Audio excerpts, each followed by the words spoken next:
Hello people, welcome back into this channel, and today's tutorial is gonna be a tutorial about Instagram application. And in this video I would like to show to you how to save Instagram Reels on your Instagram account so that you can use that as your reference later. So the first thing you have to do, open your Instagram application, and after you open it, you just need to jump into the Reels section.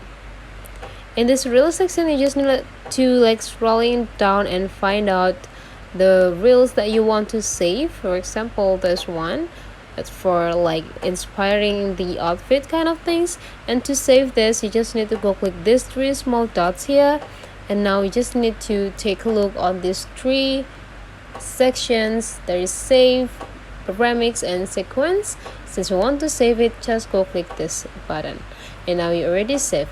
How to access it? You just need to jump into your profile and go click in these three straight lines, and now you just need to find a save tools.